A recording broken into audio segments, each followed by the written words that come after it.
What's up, bro?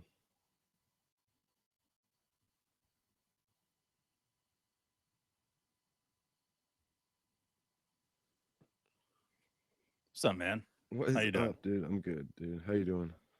Doing all right. Doing all right. It's like 30 degrees out here. I'm in the attic. Oh yeah. Just got finished watching the Thunder stomp the shit out of the Timberwolves, so my heart is all warm inside, even at 6:45 Nice. here in Oklahoma City.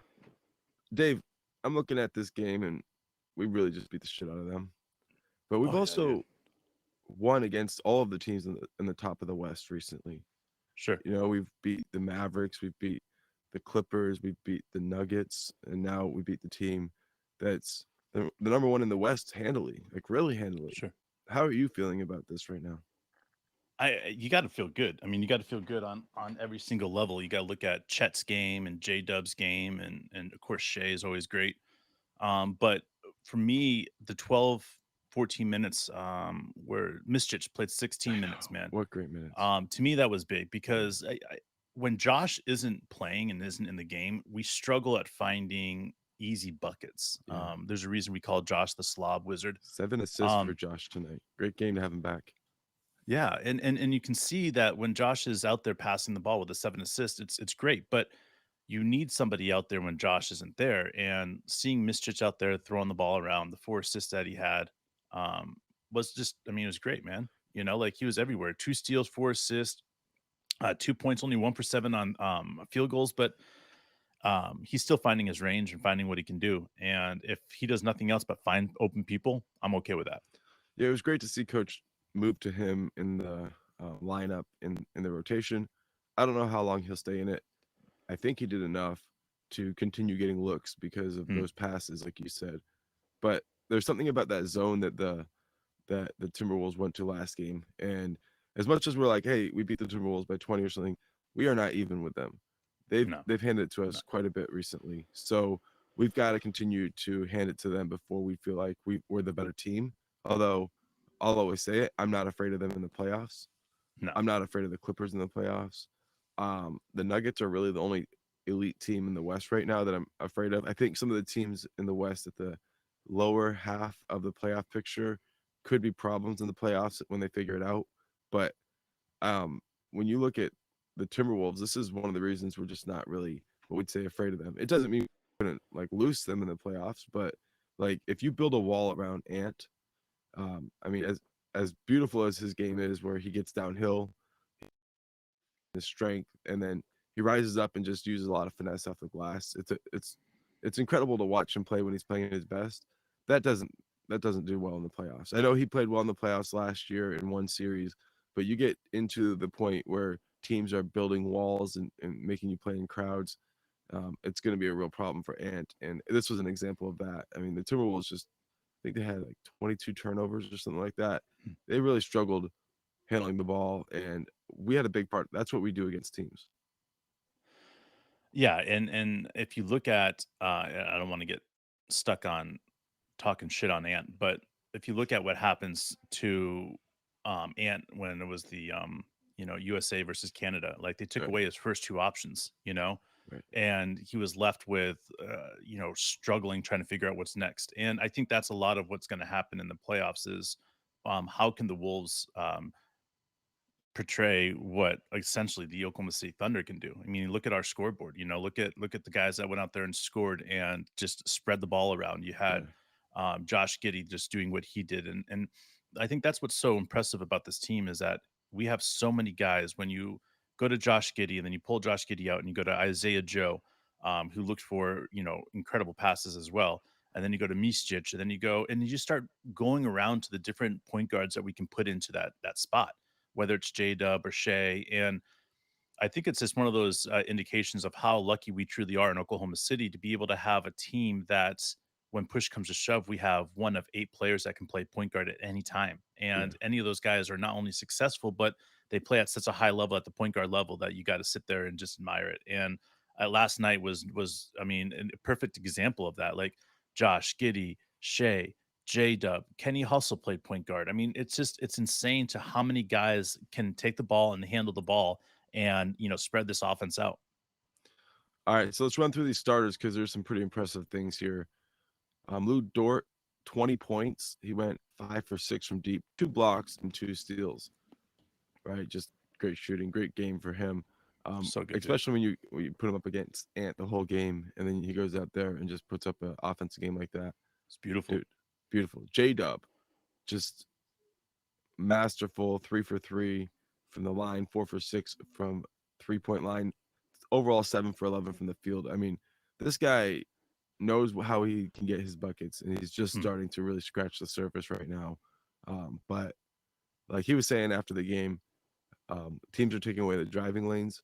He's getting a lot less dunks this year, and it's going to be more about knocking down the threes. And we saw him really search out and hunt for that shot this game. Yeah, I mean, you've got incredible idea of what J Dub can do, getting to the hole. But as far as shooting that three and being consistent there, that's the one thing that I've been watching this season is can he put back to back games where you can have um, you know 50 plus point shooting from threes, and he's done it a few games this year. So I'm pretty confident that he's going to continue doing that.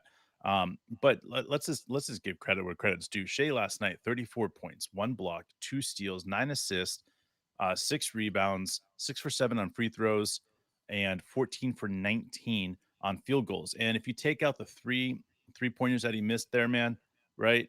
He I think is 14 for 16 in field goals. So that's something that you need to circle and recognize that Shea is playing at a very, very high level right now. Yeah, those 9 assists are really impressive to me. Um, he just keeps the defense on their heels the whole time, Mhm. and when he can start doing that, which is just getting those passes to the guys, which he's been doing for a while, but the combination of him making an effort in that and the guys knocking down the shots at a high clip, turns out to look really, really close to a triple double to me. I Mm. mean, this guy's gonna start knocking down 30 plus point triple doubles just because Oh yeah. those rebounds will come, that extra assist will be there.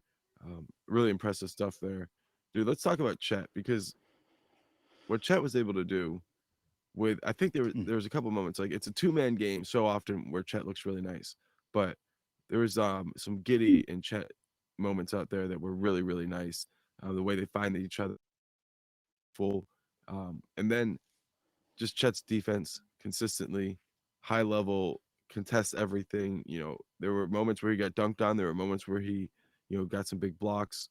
Overall, though, another really big game for Chet. We're not surprised at all when he puts up a stat line like 20 points, 4 rebounds, 5 assists.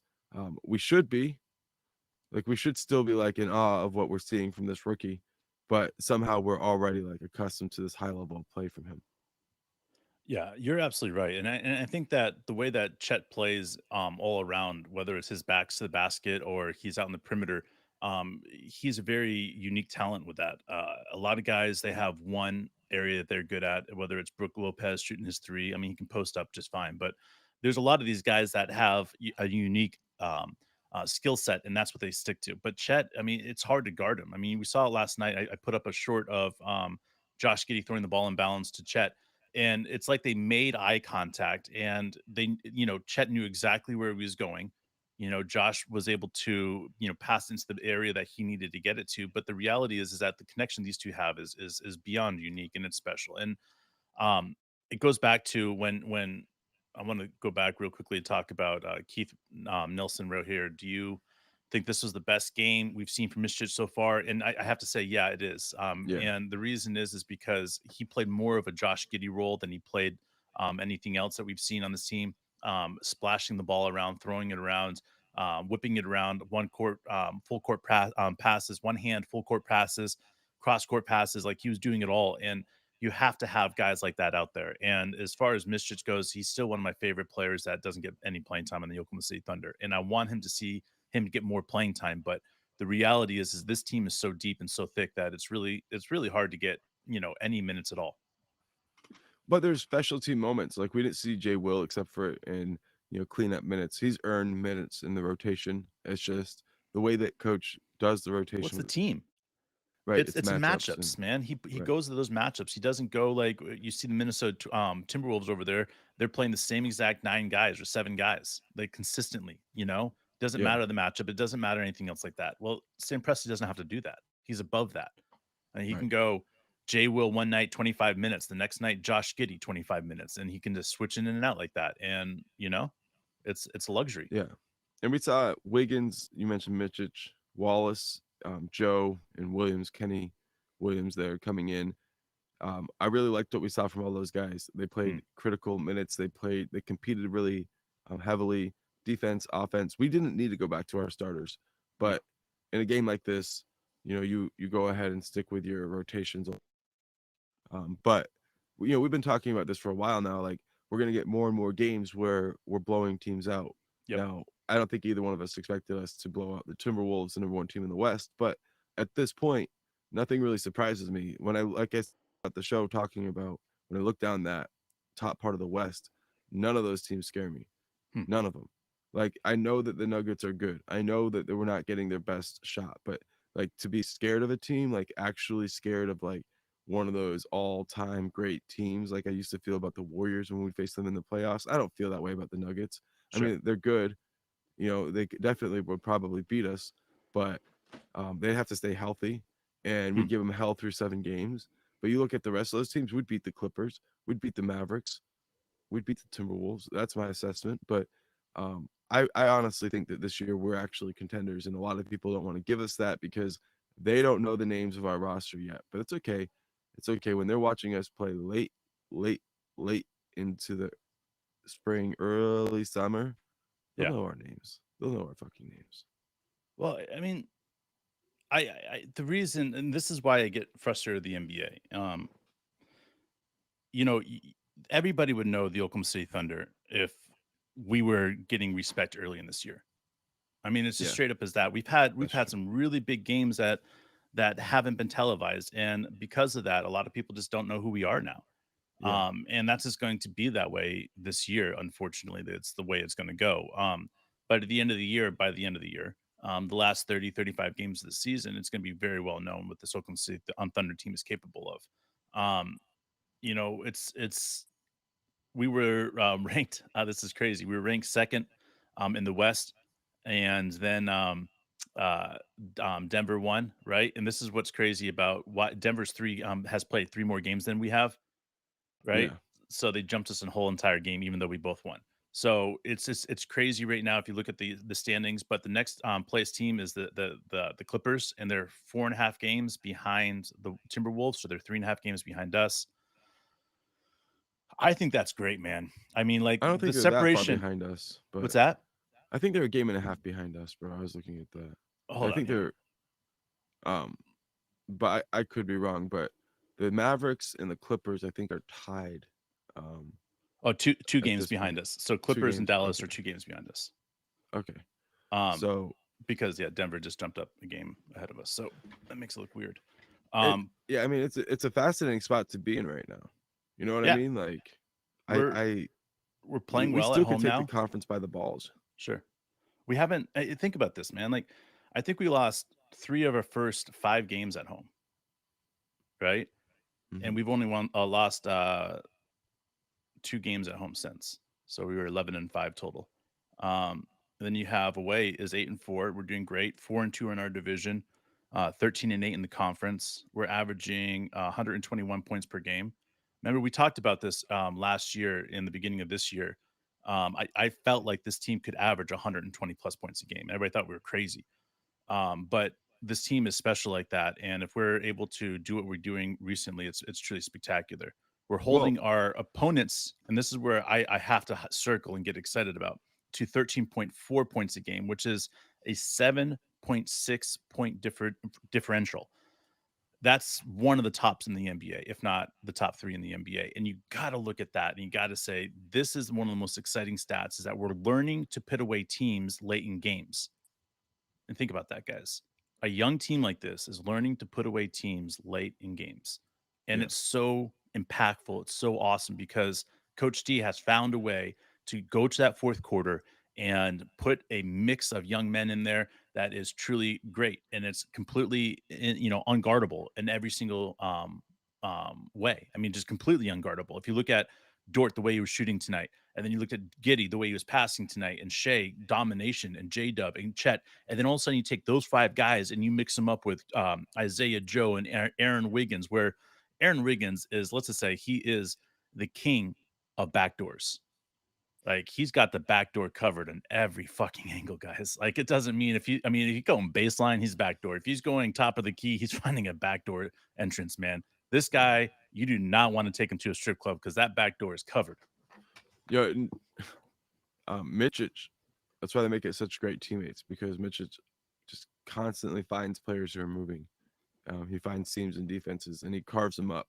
It's beautiful to Yeah. see. His best pass of the night didn't result in an assist, but cross court one hand pass. I watched that 3 times. You remember that one? He just Oh, yeah, grabbed dude. the ball. Yep. As Chris Fisher called it. But let's talk a bit more about this offense, well, and defense, I guess. Overall, our gameplay. We're kind of at this point.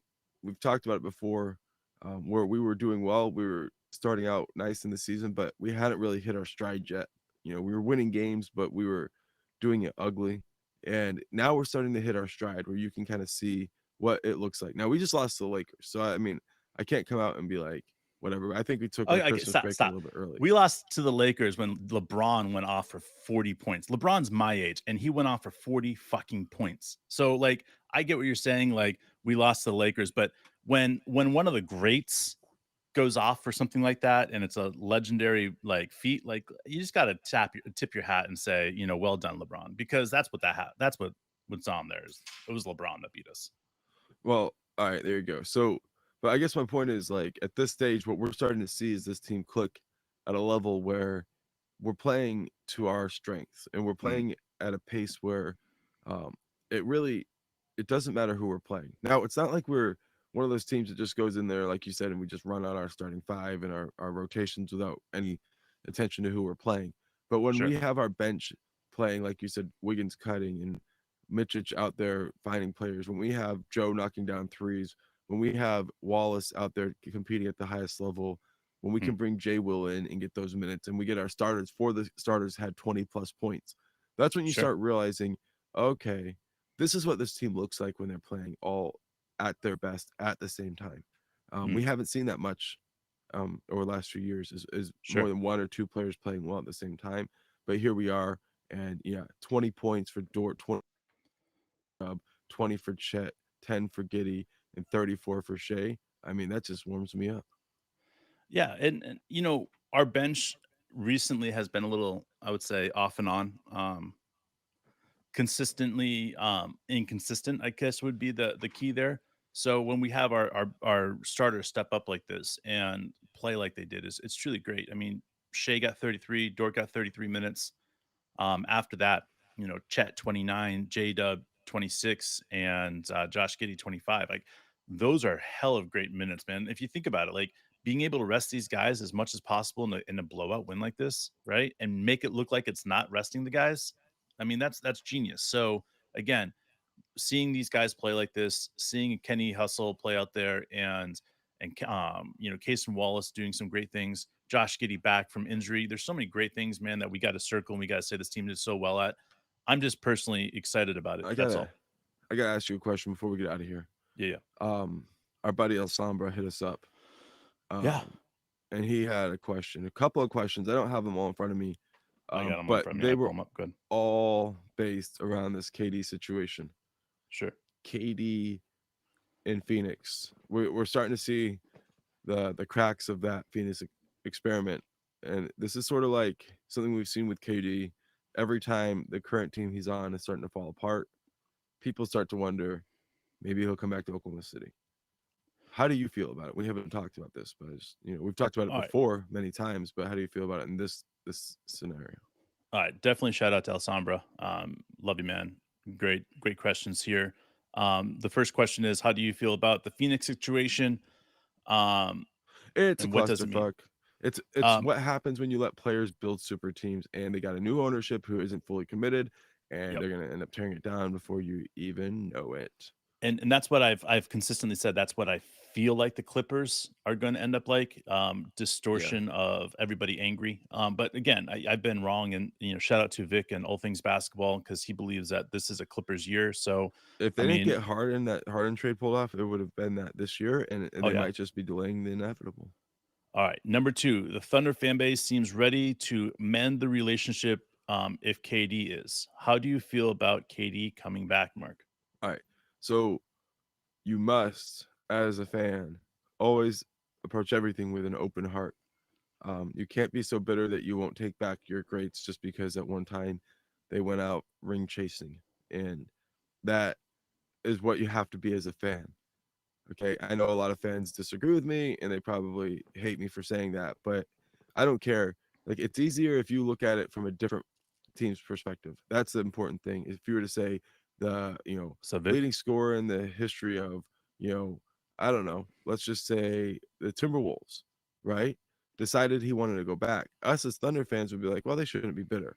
So yeah, I think you got to be cautious with just like overall being bitter as fans. You got to just say, like, yo, if he wanted to come back, that would mean that he was over it. And if he got over it, who are we to not get over it? So hmm, that's that's the first side of it. But from a team building perspective, that's a different question. Now, um, I like what we have, but there yeah, is something that we're missing. If we were to say, sure, like, we want to be full blown contenders, somebody who can help us on the boards, who can knock down open shots, who's maybe been there and done that before. sure, Those types of players are people that could be, key potential targets. But just because all of those things are in one player who also is somebody that, we're not being bitter against, does not mean that that player is the guy. I, in yeah. fact, think that if he was more willing to adjust to his environment, that he might be that guy. But at this stage, based on who he is and what he does, I'd encourage him to find another team, like maybe the Atlanta Hawks, that are willing to give him a shot. But like, until you look at him and say, like, yeah, he's gonna understand his role, he's gonna come in and part to help the team win, and that's what he was willing to do. Like, we don't need somebody who wants to go out and still put up 25. We just need somebody who can understand what we're doing. That's what I loved about Mitchich. You could tell he's been studying the game on the bench. And when he got his minutes, he knew where the guys on the court wanted their passes, how to step into those passes, how to be a participant. And as much as I Hmm. love KD, I don't think that that's where he's at in his career.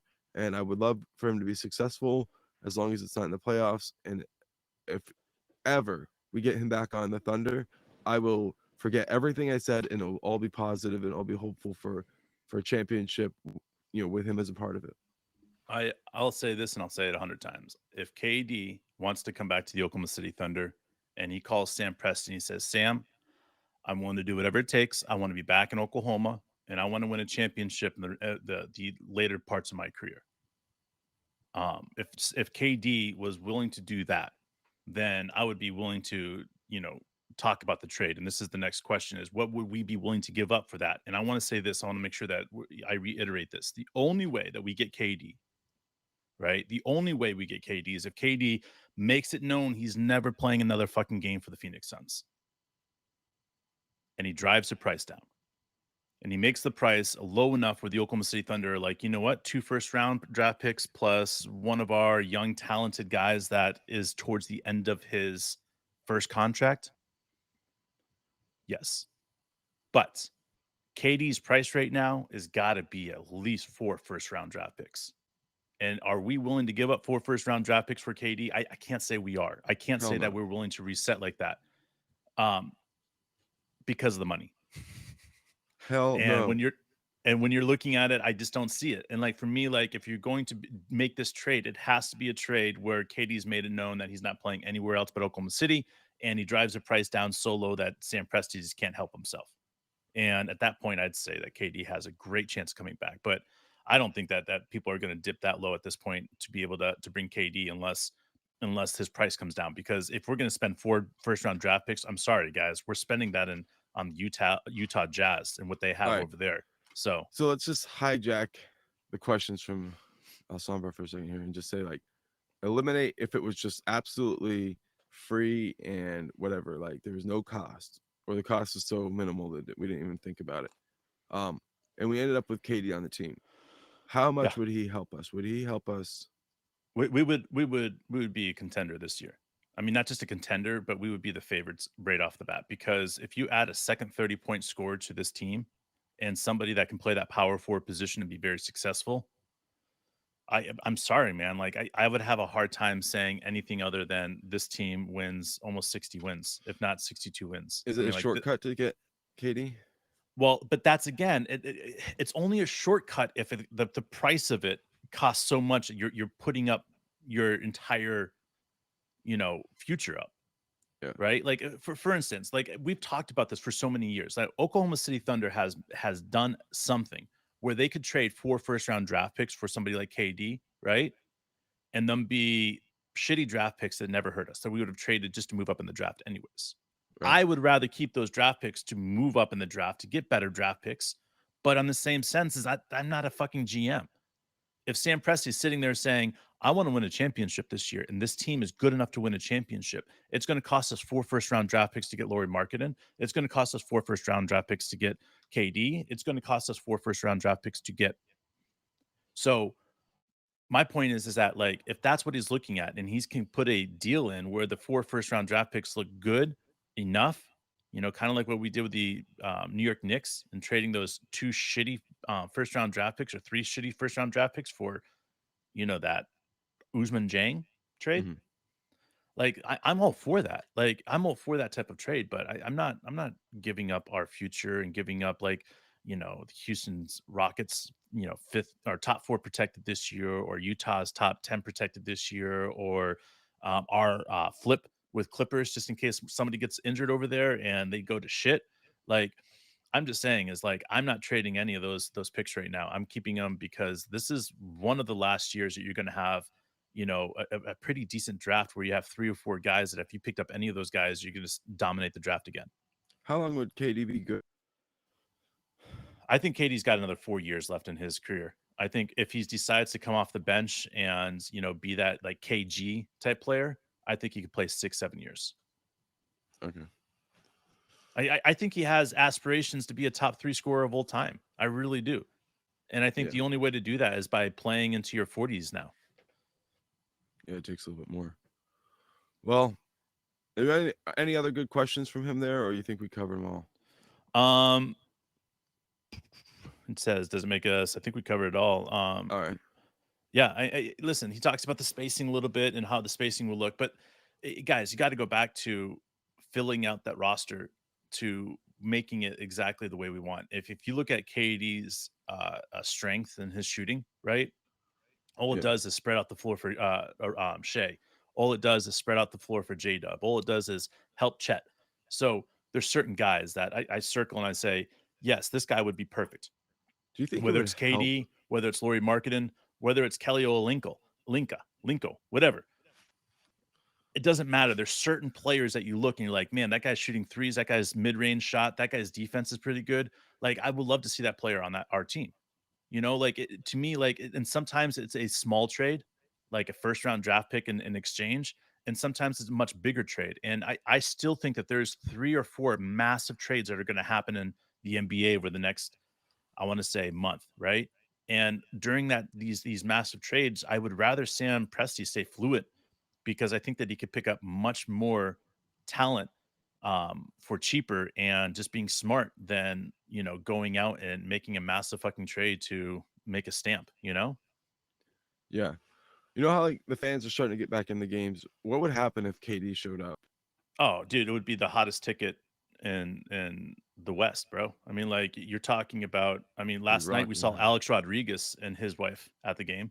You know, Or whoever she um, was. You think that's his wife? dude, she's a Canadian health instructor model. Like she's Uh, hot. I mean, hot for her age. I mean, she's banging, okay.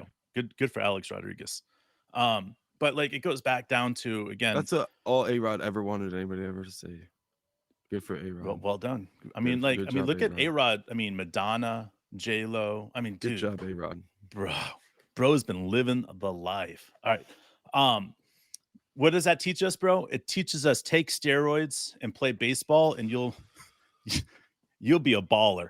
Um, anyways, No, I'm really stoked about this team. And if you get back down to the nitty-gritty of it and you understand exactly what this team is capable of doing, it's not just our offense. It's not. Our defense is so good. And if you looked at last night and the way that we just shut down the lane, it was is crazy, man. I haven't Yeah, seen a lane shut down like that in so long. yeah. It was a really impressive win. The game was closer in the first three quarters. We really opened up the lead in that fourth, but just big moments by everybody Mhm. and really doing what we would like to see. This schedule gets crazy. We got another game tonight, Dave, and then from here on out, it's much crazy. You've been talking about January for a while, how that is going to look. We hope everybody out there has enjoyed their holiday, the Christmas, their whatever you celebrate.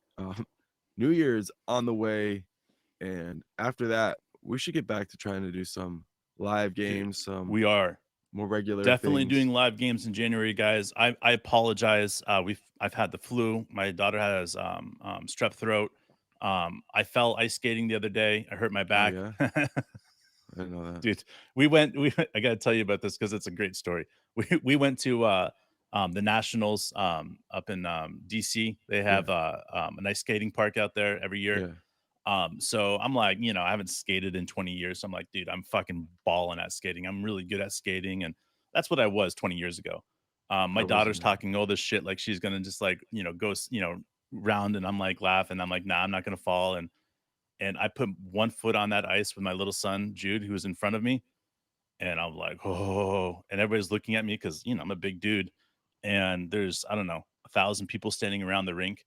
And I'm starting to go around. And Jude's like, Dad, watch. And he goes a little bit ahead of me and starts to slow down. And I couldn't stop. And No way.